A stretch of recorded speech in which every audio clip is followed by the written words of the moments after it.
Mobile அப்படின்றது binary language நம்ம எல்லாருக்குமே தெரியும். 0, 1ல ப்ரோக்ராமிங் பண்ணியிருக்காங்க. ஸோ அதே மாதிரி அப்சல்யூட் லாங்குவேஜ் அப்படின்றது ஒன்று இருக்கு. அந்த அப்சல்யூட் லாங்குவேஜ் என்னன்னா லிங்கா கோட் அப்படின்றாங்க. அதாவது அவங்க வந்து ஒரு அப்சல்யூட் லாங்குவேஜ்ல கோடிங் பண்ணியிருக்காங்க. ஸோ அந்த அப்சல்யூட் லாங்குவேஜ் எப்படி இருக்குன்னா அது அப்படியே இருக்கு, உயிரோட இருக்கு. அந்த அப்சல்யூட் லாங்குவேஜ் எல்லாமே வந்து இருக்கு. ஆனா அந்த இடத்துல வந்துட்டு நீங்க போய் அந்த உடம்புல நீங்க அந்த சோல் வந்து அந்த உடம்பு அந்த கேரக்டர் அந்த அதாவது அந்த உடம்புல இருந்துட்டு அந்த உடம்புல இருந்துகிட்டே எல்லா ஞானத்தையும் பெறலாம். ஒரு 10 படம் ஃப்ளாப் ஆயிடுச்சு வச்சுக்கோங்களேன், 11வது படம் நீங்க இன்னமும் பார்த்து நீங்க வந்து செலக்ட் பண்ணுவீங்க இல்லையா? அந்த மாதிரி அந்த சோலுக்கும் வந்து எமோஷனலா நிறைய ப்ராப்ளம்ஸ் வந்துருச்சுன்னா அதுவும் வந்து அதனுடைய நாலேஜ் மட்டும் இருக்கும். ஆன்மீக உலகத்துல முக்கியமானது என்னதுன்னா ஆன்மீக ஞானம் அப்படின்றது, அனுபவ ஞானம். ஏதோ பார்த்து தெரிஞ்சுக்கிறது கிடையாது, நம்ம செஞ்சு நம்ம பழகிறது. நம்மளுடைய ஆன்மால அப்படியே நம்மளுக்கு அந்த ஞானம் இருக்கும். ஸோ அந்த ஆன்மீக ஞானத்துக்காக தான் நம்ம வந்து இந்த உலகத்துக்கு வரோமே. ஃபர்ஸ்ட் ஆஃப் ஆல் நேற்று நான் வந்து இட்லிக்கு மாவு போட்டு வச்சேன், இன்னைக்கு என்னால் தோசை சாப்பிட முடியும். நேற்று எனக்கு மாவு இல்லைன்னா இன்னைக்கு தோசை வராது இல்லையா? அதே மாதிரி தான் நான் எனக்கு டிசைர் அப்படின்றது தோசை சாப்பிடணும். ஆனா நான் என்ன கர்மம் பண்ணியிருக்கணும், நான் இட்லிக்கு கஷ்டப்பட்டு இட்லிக்கு மாவு அரைச்சு வச்சிருக்கணும். அப்பதான் என்னுடைய தோசை அப்படின்ற டிசைர் வந்து நடந்திருக்கும்.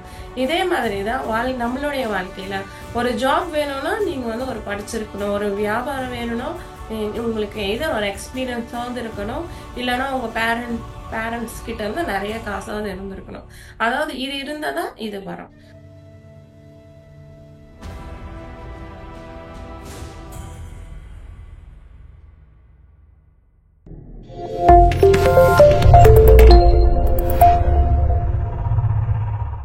வணக்கம் மாஸ்டர்ஸ், என்னுடைய பேர் சவிதா. நம்ம பிஎம்சி சேனல்ல இம்மார்டல் டாக்ஸ் அப்படின்ற ஒரு புத்தகம் பார்ட் 1 நம்ம ஏற்கனவே பார்த்தோம். இப்போ நம்ம பார்ட் 2 பார்த்துட்டு இருக்கோம். இதுல வந்து நாம இது வரைக்குமே வந்து 2 சாப்டர், செகண்ட் சாப்டர் பார்த்துட்டு இருக்கோம். அதனுடைய கண்டினியூஷன் தான். ஃபர்ஸ்ட் சாப்டர்ல வந்து 1000 லைஃப்ஸ், அதாவது ஒரு 1000 வாழ்க்கைகள்.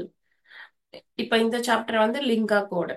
ஒரு 1000 வாழ்க்கையில என்ன பார்த்தோம்னா, அந்த அனிதா ஒருத்தவங்க வந்து ரொம்ப கஷ்டப்பட்டு இருக்காங்க. ஸோ அவங்களுடைய லைஃப்ல வந்து இவங்க சஜஷன் கொடுக்குறாங்க. மாத்தம் கம்யூனிட்டில இருக்கிற உருவா அப்படின்றவங்க இந்த மாதிரி கோல்டு கொடுக்கலாமே அப்படின்னு. அதை வந்து ஹனுமார் அவங்க இம்ப்ளிமெண்ட் பண்ணி காட்டுறாரு. ஸோ அதுல என்ன என்ன பாக்குறாங்கன்னா, லைஃப் அனிதாவோடைய ஒரு வாழ்க்கையில வந்து அவங்களுக்கு கோல்டு கிடைக்குது. அப்புறம் இவங்க கேக்குறாங்க, இது வந்து உண்மையா, இது வந்து நடந்துருச்சா அப்படின்னா, அதே டைம் வந்து அவங்க வந்து அந்த மாதிரி எதுவுமே ஒரு விஷயம் நடக்காத ஒரு வாழ்க்கைய அவங்களுக்கு காட்டுறாங்க. ஸோ அவர் என்ன சொல்றாருன்னா, இந்த மாதிரி நிறைய லைஃப்ஸ் இருக்கும் அனிதா அப்படின்றவங்களுக்கு, நீங்க தான் அதை சூஸ் பண்ணிக்கணும் அப்படின்றாங்க. ஸோ அது எப்படி அப்படின்னும் போது அவர் வந்து அது வந்து ஒரு மொபைல் அப்படின்ற ஒரு கருவி வழியா அவங்க வந்து எக்ஸ்பிளைன் பண்ண ஆரம்பிக்கிறாங்க. ஸோ மொபைல் அப்படின்றது பைனரி லாங்குவேஜ் நம்ம எல்லாருக்குமே தெரியும். 0, 1ல ப்ரோக்ராமிங் பண்ணியிருக்காங்க. ஸோ அதே மாதிரி அப்சல்யூட் லாங்குவேஜ் அப்படின்றது ஒன்று இருக்கு. அந்த அப்சல்யூட் லாங்குவேஜ் என்னன்னா லிங்கா கோட் அப்படின்றாங்க. ஸோ நம்ம வந்து எப்படி மொபைல்ல வந்து ஒரு காட்சியை வந்து ரெக்கார்ட் பண்ணி அதை வந்து நம்மளால மறுபடியும் மறுபடியும் பார்க்க முடியுமோ, அதே மாதிரி அந்த லிங்கா கோடு அப்சல்யூட் லாங்குவேஜ் வழியா நம்மளால வந்து ஒரு ஒரு பர்டிகுலர் காட்சியில நம்மளால நுழைஞ்சு, பட் ஆனா இது இன்னும் அட்வான்ஸ்டா இருக்கு. அதனால உங்களால வந்து பார்க்க முடியுது, ஆஹ் உணர முடியுது, எமோஷன்ஸும் இருக்கு, பிளஸ் ஸ்மெல் எல்லாமே இருக்கு. சோ அதான் சொல்றாங்க. அதாவது அப்போ ஓகே, அப்ப இந்த லிங்கா கோடு வந்து அப்ப நம்ம வந்து இன்னும் நிறைய அதாவது நிறைய டூப்ளிகேட், இப்ப மொபைல்ல வந்து நிறைய டூப்ளிகேட் காப்பி கிரியேட் பண்ணிக்கிறோம் இல்லையா? அதே மாதிரி இந்த மாதிரி நிறைய சீன்ஸ் வந்து நம்ம கிரியேட் பண்ணிக்கலாமா அப்படின்னு கேட்டா, ஹனுமார் அவங்க என்ன சொல்றாங்கன்னா, இல்ல அப்படி கிடையாது, இது வந்து ஒரு டிஃப்ரெண்டான லாங்குவேஜ், அப்சல்யூட் லாங்குவேஜ் அப்படின்றது. அதாவது இந்த உலக இந்த பூமியில வந்து எல்லா காட்சிகளும் ஆல்ரெடி எழுதப்பட்டு நடிக்கப்பட்டு எல்லாமே நடந்திருக்கு. பட் ஆனா உங்களால எந்த ஒரு காட்சிக்கும் அதனுடைய பாஸ், அதாவது அந்த கேலரி பாஸ் அப்படின்றாங்க.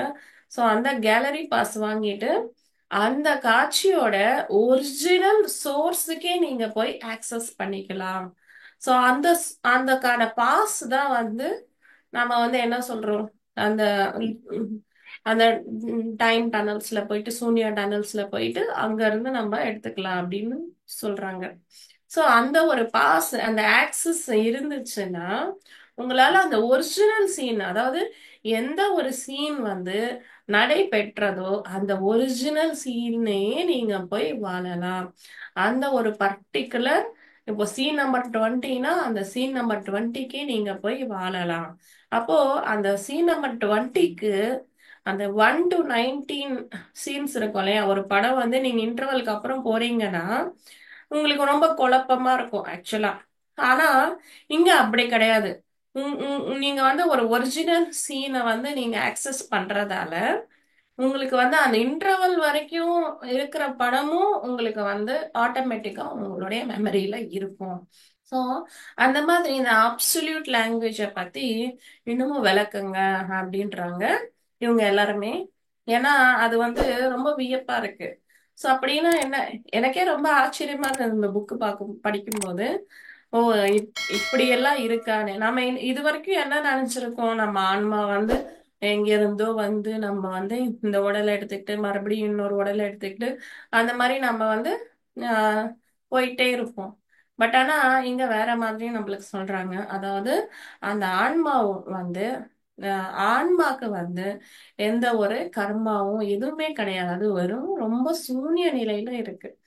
பட் ஆனா அது எப்போ வந்து அந்த சூனியா டனலுக்குள்ள போயிட்டு ஒரு கேரக்டரை அது சூஸ் பண்ணிக்குதோ அப்பல இருந்து அதனுடைய காட்சிகள் வந்து தொடங்குது. அதாவது அது பிறந்ததுல இருந்தே அந்த கேரக்டர் எப்ப பிறக்குதோ அந்த டைம்ல இருந்தே கூட உங்களுக்கு அந்த காட்சிகள் வந்து தெரியுது. பட் ஆனா இது எதுவுமே வந்து அந்த சோலோடைய விருப்பம் இல்லாம எதுவுமே நடக்கிறது கிடையாது.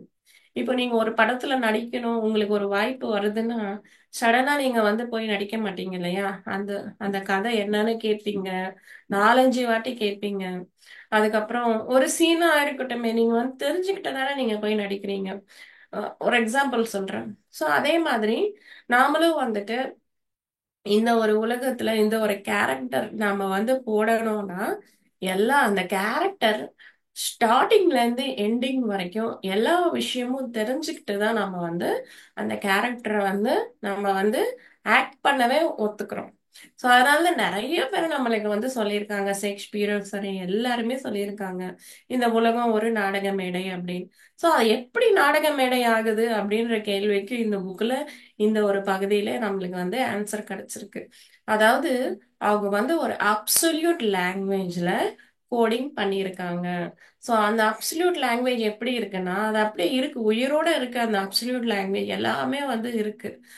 ஆனா அந்த இடத்துல வந்துட்டு நீங்க போய் அந்த உடம்புல நீங்க அந்த சோல் வந்து அந்த உடம்பு அந்த கேரக்டர் அந்த அதாவது அந்த உடம்புல இருந்துட்டு அந்த உடம்புல இருந்துகிட்டே எல்லா ஞானத்தையும் பெறலாம். ஏன் இந்த மாதிரி ஒரு ப்ராசஸ் அப்படின்னா அந்த சோலுக்கு வந்து எதுவுமே கிடையாது, உணர்வுகள் கிடையாது, எந்த விருப்பு வெறுப்பு எதுவுமே கிடையாது, ஒண்ணுமே கிடையாது. அது ரொம்ப சூனிய நிலையில இருக்கு சோல் அப்படின்றது. அதுக்கு ஏதாவது ஒரு விஷயம் தெரிஞ்சுக்கணும் அப்படின்னா இந்த கேரக்டர் போட்டுதான் அது வந்து தெரிஞ்சுக்க முடியும். அப்படி இல்லைன்னா அது சூனிய நிலையில அப்படியே அமைதியா அந்த நம்ம எப்படி தூங்குனா ஒரு செயலும் இல்லாம அப்படியே அமைதியா எதுவுமே தெரிஞ்சுக்கிறதும் இல்லை, எதுவுமே நம்மள்கிட்ட இருந்து போகிறதும் இல்லை. சோ அந்த நிலையில தான் வந்து ஆனா அது தூக்க நிலை கிடையாது. அது ஒரு முற்றிலுமான ஒரு அவேர்னஸ் நிலையில இருக்கு அந்த சோல் அப்படின்றது. சோ அந்த சோலுக்கான நாலேஜ் எப்படி கிடைக்குதுன்னா ஒவ்வொரு கேரக்டரா போட போட வந்து அதுக்கு அந்த நாலேஜ் கிடைக்குது. சோ இவங்க என்ன சொல்றாங்கன்னா அந்த கேரக்டர் இப்ப அனிதா 1 வந்து அனிதா 2 அப்படின்ற லைஃப் வந்து சூஸ் பண்ணிக்கலாம்.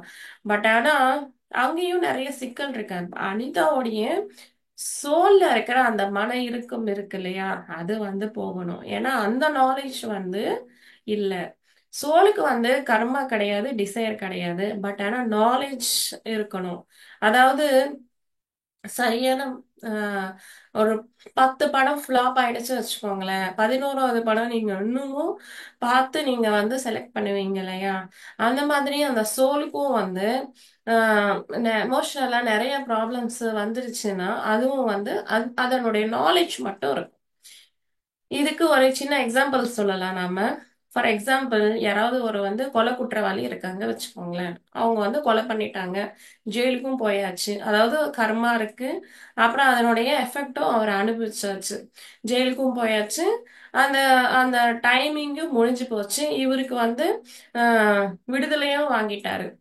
பட் ஆனா இப்ப பாத்தீங்கன்னா இவரு அங்க போனதுக்கான நாலேஜ் இருக்கு, வந்ததுக்கான நாலேஜ் இருக்கு. ஆனா அங்க கர்மா கிடையாது இல்லையா? சோ அத அனுபவிச்சுட்டாரு ஆல்ரெடி. பட் அனுபவிச்சாலுமே அந்த ஒரு நாலேஜ் அப்படின்றது அந்த மனிதர்கிட்ட இருக்கு இல்லையா? அதே மாதிரி தான் அந்த சோலுக்கு வந்து கர்மா டிசைர் இல்ல. பட் ஆனா அந்த நாலேஜ் மட்டும் இருக்கு. சோ அந்த நாலேஜ்க்காக தான் அந்த ஞானம்.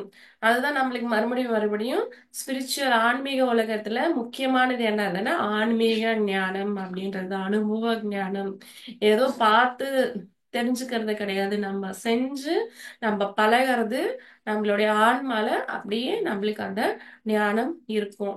சோ அந்த ஆன்மீக ஞானத்துக்காக தான் நம்ம வந்து இந்த உலகத்துக்கு வரோமே. ஃபர்ஸ்ட் ஆஃப் ஆல் இங்க எல்லாமே வந்து தவழ்ந்து எல்லாமே தப்பு செஞ்சு சரி செஞ்சு அனுபவிச்சு எல்லாமே வந்து ஆஹ் செஞ்சுட்டு கடைசியில இன்னும் போதும்பா அப்படின்னும் போதுதான் நம்ம இந்த ஆன்மீக வாழ்க்கைக்குள்ளேயே வரோம்.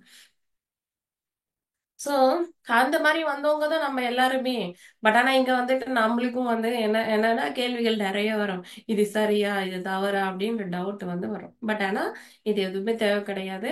ஏன்னா அது சரியான பாதையில பாருங்க. அந்த ஹானுதாஸ் அப்படின்றவரு எங்க இருந்தோ ஃபாரின் கண்ட்ரில இருந்து இந்தியா ஃபுல்லா சுத்தி சுத்தி, பட் ஆனா ஹனுமாரோடைய இன்னர் கைடன்ஸால அந்த யாருமே நுழைய முடியாத காட்டு பகுதிக்குள்ள போயிட்டு அந்த மலைவாசி மக்கள் மாத்தவங்க மக்களை வந்து இவர் வந்து காண்டாக்ட் பண்ணி அந்த நாலேஜ் இந்த உலகம் முழுக்கும் ஸ்ப்ரெட் பண்றாரு. ஸோ அந்த இன்னர் கைடன்ஸ் அப்படின்றது ஆட்டோமேட்டிக்கா கிடைக்கும் மாஸ்டர்ஸ். அது வந்து யார் சொல்லியும் எதனாலையும் வராது. அது நீங்க தகுதியா இருந்தா அது எல்லாமே வரும். ஸோ அதே மாதிரி தான் இந்த அப்சல்யூட் லாங்குவேஜ் அப்படின்றதும் ஆஹ், ஒரு இறைவன் கண்டுபிடிச்ச லாங்குவேஜ் சொல்லிக்கலாமே. ஏன்னா அது என்ன சொல்றாங்கன்னா it is a soul language. அதனுடைய லாங்குவேஜ் வந்து எப்படி இருக்குன்னா கர்மா அண்ட் டிசைன், இது ரெண்டு மட்டும்தான். ஒண்ணு கர்மா. கர்மானா வந்து நம்ம நிறைய பேர் வந்து ஏதோ ஒரு பேடு குட் அப்படின்னு. கர்மானா ஒரிஜினல் மீனிங் என்னன்னா நம்மளுடைய செயல்கள், கடந்த கால செயல்கள் எல்லாமே வந்து கர்மா. அவ்வளவுதான். அதுக்கு மேல எதுவுமே கிடையாது. நல்லதா இருக்கணும், நல்லதா இருந்தா நல்ல கர்மா. அதாவது அடுத்தவங்களுக்கு உபயோகம் இருந்தா நல்ல கர்மா, அடுத்தவங்களுக்கு தீங்கு செய்தா அது தீய கர்மா அப்படின்றோம். பட் ஆனா ஜென்ரலா கர்மா அப்படின்றது என்னன்னா நம்மளுடைய செயல்கள் தான். அதாவது நேத்து நான் வந்து இட்லிக்கு ஆஹ் மாவு போட்டு வச்சா இன்னைக்கு என்னால தோசை சாப்பிட முடியும். நேத்து எனக்கு மாவு இல்லைன்னா இன்னைக்கு தோசை வராது இல்லையா? அதே மாதிரிதான் நான் எனக்கு டிசைர் அப்படின்றது தோசை சாப்பிடணும். ஆனா நான் என்ன கர்மா பண்ணியிருக்கணும், நான் இட்லிக்கு கஷ்டப்பட்டு இட்லிக்கு மாவு அரைச்சு வச்சிருக்கணும். அப்பதான் என்னுடைய தோசை அப்படின்ற டிசைர் வந்து நடந்திருக்கும். இதே மாதிரிதான் நம்மளுடைய வாழ்க்கையில ஒரு ஜாப் வேணும்னா நீங்க வந்து ஒரு படிச்சிருக்கணும். ஒரு வியாபாரம் வேணும்னா உங்களுக்கு எதோ ஒரு எக்ஸ்பீரியன்ஸாவது இருக்கணும். இல்லைன்னா உங்க பேரண்ட்ஸ் கிட்ட இருந்து நிறைய காசாவது இருந்திருக்கணும். அதாவது இது இருந்தாதான் இது வரும். சோ இந்த கர்மா அண்ட் டிசைர், இது ரெண்டு பேஸ் பண்ணி தான் வந்து அந்த ஒரு அப்சல்யூட் லாங்குவேஜ் அப்படின்றது இருக்கு. அந்த அப்சல்யூட் லாங்குவேஜ் எப்படி இருக்குன்னா இந்த சினிமால காட்டுற மாதிரி ஒரு டோர் ஓபன் பண்ணா நீங்க போய் அந்த இடத்துல இருந்துட்டு வந்துடலாம். அது அப்படியே தான் இருக்கு அந்த டைம் ஃப்ரேம். இன்ஃபேக்ட் சொல்ல போனா நீங்க இந்த இந்த காலகட்டத்திலயும் நீ உங்களால வந்து டைனோசர் உலகத்துல போயிட்டு வரலாம். ஏன்னா அந்த காட்சிகள் அங்க அப்படியே இருக்கு. உங்களுடைய ஆன்மா நினைச்சா அந்த டைனோசர் உலகத்துல போயிட்டு வாழ்ந்துட்டு வரலாம். பட் ஆனா இங்க என்ன விஷயம் இருக்கு? உங்களுடைய கர்மா அண்ட் டிசையர் எப்படி இருக்கோ அதற்கேத்த மாதிரியான உலகத்தை தான் நீங்க சூஸ் பண்ணிப்பீங்க. ஏன்னா உங்களுக்கு பிடிச்ச படம் தானே நீங்க பாப்பீங்க. நல்லா இல்லன்ற படம் நீங்க பாப்பீங்களா? இல்ல இல்லையா? அதே மாதிரி தான் நம்மளுக்கு எல்லாமே போட்டு காட்டுறாங்க. அதுக்கேத்த மாதிரி தான் நம்ம வந்து அந்த சூனியா டனல்ல அந்த கேரக்டரை வந்து எடுத்துக்கிட்டு நம்ம வந்து பாக்குறோம். அவ்வளவுதான். ஒண்ணுமே கிடையாது. ஆன்மா வந்து என்னன்னா இட் இஸ் ஜஸ்ட் விட்னஸ், அது பாக்குது. பட் ஆனா அனுபவிக்கிறது அது எல்லாமே அந்த மைண்ட் லெவல்ல. அந்த மைண்ட் எங்க இருக்குன்னா அந்த பாடியில. அந்த பாடி தான் நம்ம அந்த கேரக்டர் அப்படின்றோம். அது வந்து சூன்யா டனலுக்கு அவுட் சைடு இருக்கு. அதாவது டைம் அண்ட் ஸ்பேஸ்ல இருக்கு. இந்த காலம் காலம் அப்புறம் ஆம், இடம், இந்த ரெண்டு. இந்த காலம் இந்த காலகட்டத்துல இருக்கு, அந்த காலத்துல இருக்கு டைம் அண்ட் ஸ்பேஸ். பட் ஆனா அந்த ஆன்மா வந்து சூன்யா டனல்ல இருக்கு. அதுக்கு டைம் ஸ்பேஸ் எதுவுமே கிடையாது. எவ்வளவு வருஷம் வச்சாலும் எந்த ஒரு இது சலிப்பும் இல்லாம இருக்க முடியும். பட் ஆனா ஒரு கேரக்டர் எடுக்கும்போது அந்த கேரக்டரை வந்து இது கவனிக்குது. அவ்வளவுதான். நீங்க வந்து ஒரு 3 மணி நேரம் படம் போயிட்டு உக்காந்துட்டீங்கன்னா அந்த 3 மணி நேரம் என்னமோ நீங்க தான் அந்த உலகத்திலே. அந்த 3D படம் எல்லாம் பார்த்தா நீங்க தான் அந்த உலகத்திலே இருக்கிற மாதிரி உங்களுக்கு ஃபீல் வருது இல்லையா? அந்த மாதிரி தான் அந்த ஆன்மா வந்து இந்த அப்சல்யூட் லாங்குவேஜ்ல எழுதி இருக்கிற இந்த லிவிங் ஸ்பேஸ், அதாவது இந்த வாழ்க்கைய வந்து அப்படியே வந்து அப்படியே கவனிச்சுட்டே இருக்கு.